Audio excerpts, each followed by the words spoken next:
السلام علیکم۔ صراط مستقیم نیوز چینل کے ذریعے عید الفطر کے چاند کے بارے میں اہم اعلامیہ سعودی سپریم کورٹ کی جانب سے جاری ہوا ہے، جس کی تفصیلات آپ سے شیئر کی جا رہی ہیں۔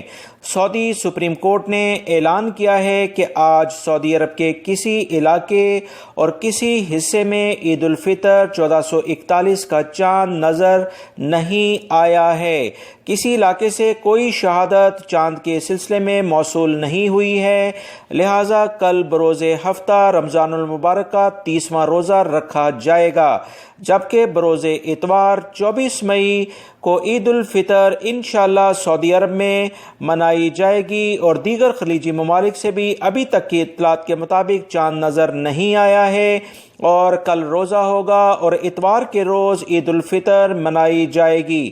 اللہ رب العزت سے دعا ہے کہ وہ ماہ رمضان میں ہماری کی گئی ان عبادات کو قبول فرمائے اور ہمارے صغیرہ اور کبیرہ گناہوں کو معاف فرمائے۔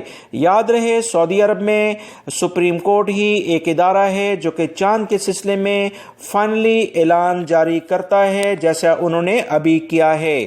میری ان معلومات کو اپنے دوسرے دوستوں سے لازمی شیئر کر دیجیے گا، ویڈیو کو لائک لازمی کر دیجیے گا۔ السلام علیکم۔